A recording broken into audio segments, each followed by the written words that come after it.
పెళ్ళైనా పండగైనా వేడుక ఏదైనా పట్టు చీరల ప్రత్యేక వేదిక వారాహి సిల్క్స్. నమస్తే, welcome to Suman TV. BRS working president మాజీ మంత్రి కేటీఆర్ ఏసీబీ అధికారుల విచారణ ముందు హాజరయ్యారు. సుదీర్ఘంగా అధికారులు 7 గంటల పాటు ప్రశ్నించి చాలా కీలకమైనటువంటి సమాచారాన్ని రాబట్టినట్టుగా తెలుస్తోంది. ఫార్ములా ఈ కార్ రేసుకు సంబంధించి అవకతవకలకు పాల్పడ్డాడు కేటీఆర్. పెద్ద ఎత్తున అవినీతికి పాల్పడ్డాడు. అసలు ఎలాంటి ట్రాక్ రికార్డు లేనటువంటి ఒక కంపెనీకి, ఎఫ్ఈఓ అనే కంపెనీకి ఏ విధంగా ఒప్పందాలు చేసుకుని కనీసం క్యాబినెట్ అనుమతి లేకుండా ముందస్తుగానే డబ్బులు చెల్లించాడు, దీని వెనకాల ఏం కుట్ర జరిగింది, ఎలాంటి అవినీతి జరిగిందో చాలా క్లియర్ కట్ ఆధారాలతో ప్రశ్నించారు కేటీఆర్ని. కేటీఆర్ నీళ్లు నమిలినట్టుగా తెలుస్తోంది. ఏసీబీ అధికారులు సంపాదించిన ఆధారాలు ముందు పెట్టి ప్రశ్నిస్తే కొన్ని సమాధానాలు చెప్పలేక మౌనం దాల్చినట్టుగా తెలుస్తోంది. కేటీఆర్ని ప్రధానంగా అడిగినటువంటి ప్రశ్నల్లో అసలు మీరు నిక్కచ్చిగా నిజాయితీగా ఇవన్నీ చేసుంటే గనక, ఈ కార్యక్రమం మీరు చేయదలుచుకుంటే కనుక ఎందుకు నిబంధనల్ని అతిక్రమించాల్సినటువంటి పరిస్థితుంది, రూల్స్ని ఎందుకని వయలేట్ చేయాల్సినటువంటి పరిస్థితుంది, క్యాబినెట్ అనుమతి ఎందుకు తీసుకోలేదు, మీరు కొన్ని కోట్ల రూపాయలు ఆ కంపెనీకి ఇచ్చేటప్పుడు కనీసం ఎందుకు మీరు నిబంధనలను పాటించలేదు, ఏం జరిగింది, ఎందుకు ఆ విధంగా చేయాల్సి వచ్చింది, అసలు ఎలాంటి ట్రాక్ రికార్డ్ లేదు, ఈ ఒప్పందం జరగడానికి కొన్ని నెలల ముందు ఏర్పడినటువంటి కంపెనీకి ఎందుకు మీరు 49 కోట్ల రూపాయలు ఇచ్చారు, విదేశీ కరెన్సీని ఇచ్చేటప్పుడు ఆర్బీఐ రూల్స్ పాటించాలి కదా, ఆర్బీఐ అనుమతి తీసుకోవాల్సి ఉంది కదా, ఎందుకు తీసుకోలేదు, ఇలాంటి కీలకమైన ప్రశ్నలు కూడా కేటీఆర్ని ఏసీబీ అధికారులు ప్రశ్నించారు.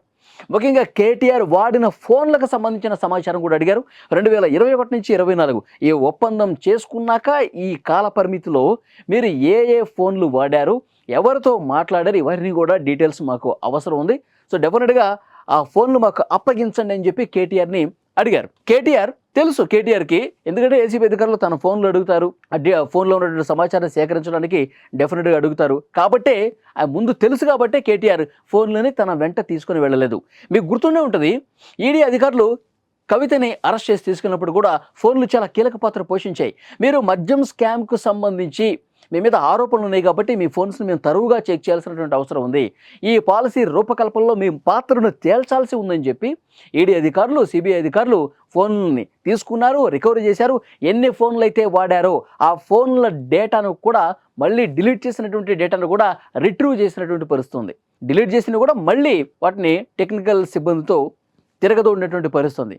కాబట్టే కవిత గారికి సంబంధించి పూర్తి ఆధారాలు లిక్కర్ స్కామ్కి సంబంధించి దొరికినాయి కాబట్టి కవిత అన్ని నెలల పాటు జైల్లో మగ్గినటువంటి పరిస్థితి. ఇప్పుడు కేటీఆర్ కూడా పరిస్థితి అదే. కేటీఆర్ 18వ తారీఖు లోపు మీరు ఫోన్లు మాకు అప్పగించాల్సిందే అని చెప్పి ఏసీబీ అధికారులు చాలా క్లియర్ కట్ ఇన్స్ట్రక్షన్స్ పాస్ చేశారు. సో 18వ తారీఖు లోపే కేటీఆర్ ఆ ఫోన్లు కూడా ఏసీబీ అధికారులకు ఇచ్చేస్తారు. మరిన్ని ఆధారాలు, టెక్నికల్ ఎవిడెన్స్లు చాలా ముఖ్యం. ఎందుకంటే ఆ ఎఫ్ఈఓ కంపెనీ ఏదైతే ఉందో ఆ కంపెనీకి ట్రాన్సాక్షన్స్ చేసిన తర్వాత ఆ ట్రాన్సాక్షన్స్ అన్నీ మళ్ళీ ఎవరి ఖాతాలోకి వెళ్ళాయి, క్విడ్ ప్రోకో జరిగిన ఆధారాలు ఉన్నాయి కాబట్టి టెక్నికల్గా కూడా కొన్ని ఎవిడెన్స్లు కేటీఆర్కి సంబంధించి సంపాదించాల్సిన అవసరం ఉందని చెప్పి ఏసీబీ అధికారులు భావిస్తున్నారు. కాబట్టి సో డెఫినెట్గా ఏ ఖాతాలోకి వెళ్ళాయి, అవి మళ్ళీ రివర్స్గా ఏ ఖాతాలోకి వచ్చాయి, కేటీఆర్కి ఎట్లా లబ్ధి చేకూరింది, ఇవన్నీ కూడా టెక్నికల్ ఆధారాలతో సహా బయట పెట్టే అవకాశం చాలా స్పష్టంగా కనిపిస్తుంది. సో నాకు తెలిసి నిన్ననే కేటీఆర్ అరెస్ట్ అయిపోతున్నాడు అని చెప్పి పెద్ద ఎత్తున చర్చ జరిగింది. కానీ మరికొన్ని ఆధారాలు సంపాదించాల్సినటువంటి అవసరం ఉంది. ఎందుకంటే కోర్టులో ప్రొడ్యూస్ చేసినప్పుడు ఆధారాలు పక్కాగా ఉంటేనే రిమాండ్ విధించే పరిస్థితి ఉంటుంది. సో డెఫినెట్గా తప్పులు జరగకుండా 2 రోజులు లేట్ అయినా సరే పక్కా ఆధారాలు కోర్టు ముందు ప్రవేశపెట్టి కేటీఆర్ని రిమాండ్కు పంపించబోతున్నారు అని ఒక చర్చ ఉంది. కేటీఆర్ నిన్ననే మీడియా ముందుకు వచ్చి కూడా ఏసీబీ అధికారుల విచారణకు హాజరయ్యే ముందు కూడా చాలా స్పష్టంగా చెప్తా ఉన్నారు. ఈ ప్రభుత్వం అరెస్ట్ చేయాలని చూస్తోంది, కమిషన్ల పేరుతో విచారణ చేస్తున్నారు, ఏసీబీ పేరుతో విచారణ పంపిస్తున్నారు, ఏమీ లేకపోయినా ఏదో ఉన్నట్టు చూపించి అరెస్ట్ చేసే ప్రయత్నం ఈ ప్రభుత్వం చేస్తోంది. సంక్షేమ పథకాలను ప్రజలు ప్రశ్నిస్తున్నారు కాబట్టి దాన్ని డైవర్ట్ చేయడం కోసం ఈ అరెస్టులన్నీ జరుగుతున్నాయని చెప్పి కేటీఆర్ మాట్లాడిన పరిస్థితుంది. కేటీఆర్కి ఆల్రెడీ తెలుసు ఏసీబీ అధికారులు నన్ను మళ్ళీ ప్రశ్నిస్తారు, నన్ను అరెస్ట్ చేసేస్తారు, నేను జైలుకి వెళ్తున్నాను. కాబట్టి ముందే ప్రజల్ని మెంటల్గా ఫిక్స్ చేయాలి, మెంటల్గా ప్రజలకి ఆల్రెడీ ఒక సెట్ చేసేయాలన్నమాట. జైలుకి పంపించే కుట్ర రేవంత్ రెడ్డి చేస్తూ ఉన్నాడు. రేవంత్ రెడ్డి కక్ష సాధింపు చేస్తున్నాడు, ఎలాగో నేను తప్పు చేశాను, నేను జైలుకి వెళ్తాను, అది అర్థమైపోతుంది. కాబట్టి ఈ విధంగా ప్రభుత్వాన్ని కూడా మనం బదనాం చేసి వెళ్తే రాజకీయంగా మనకి లబ్ధి కలుగుతుంది. ఈ ఆలోచనతోనే కేటీఆర్ ఉన్నట్టుగా కాంగ్రెస్ పార్టీ కూడా చెప్తోంది. ఇక్కడ మరొక ముఖ్యమైన విషయం మాట్లాడుకోవాలి ఈ కేసుకు సంబంధించి, ముఖ్యంగా కేటీఆర్కి సంబంధించి.